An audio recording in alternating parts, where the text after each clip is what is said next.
If WNBA history is any guide, the Indiana Fever might be on track to win a championship by 2028. However, they could make the wait shorter, as you will learn in this video. Despite their recent struggles, which include a 30-100 record over the past 4 years and a 7-season playoff drought, there is renewed hope for the franchise. This optimism stems from their back-to-back #1 draft picks, forward Aaliyah Boston in 2023 and guard Caitlin Clark in 2024. The Fever are following a successful blueprint, as the 3 previous WNBA teams to secure consecutive #1 picks all won championships within 4 years. The Seattle Storm achieved this feat twice, and the Las Vegas Aces have claimed the past 2 titles. The Fever nearly had 3 consecutive top picks, selecting forward Alyssa Smith at #2 in 2022 before drafting Boston and Clark. The influx of premier talent has rapidly elevated the fortunes of Seattle and Las Vegas, turning them into championship contenders. Many of these #1 picks were transcendent players who became the focal points of their teams, often leading their championship-winning squads in scoring. "We're so excited for this year because we have so much talent," Boston said during the Fever's media day. "The #1 goal is making the playoffs and not just as a lower seed.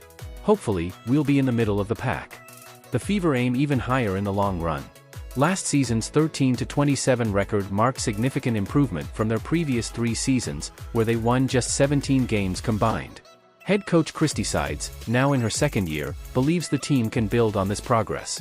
"We have a plan in place and steps that we want to make sure we don't skip so we can have sustainable success," Sides said.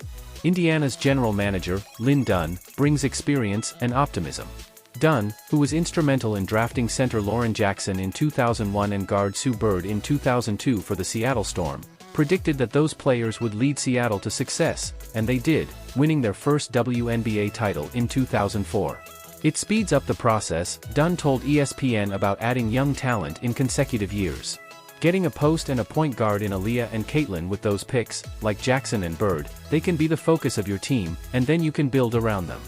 Dunn emphasized the importance of veteran players like Kelsey Mitchell and Erica Wheeler, who can help ease the burden on Boston and Clark. "Boston and Clark are babies," Dunn said. "They have a lot of responsibilities, but they have help. Boston and Clark are expected to transform the Fever much like Jackson and Bird did for Seattle and Aya Wilson and Jackie Young did for Las Vegas." The Aces, for instance, went from struggling in San Antonio to winning back-to-back championships after moving to Las Vegas and drafting 3 consecutive #1 picks. The Fever hope their struggles since 2016, when they last made the playoffs, will similarly pay off. Franchise legend Tamika Catchings led Indiana to the 2012 championship and has since taken on various roles within the organization. Dunn returned to lead the Fever back on track, believing in the potential of their recent draft picks despite a challenging past. "The losses have made me who I am and have made our culture what it is now," said players like Mitchell. The Fever's culture shift now includes a belief in their potential as contenders. Clark, the NCAA Division I all-time leading scorer, and Boston, the 2023 WNBA Rookie of the Year, are central to this new chapter. Their chemistry and leadership are key to building a championship culture in Indiana.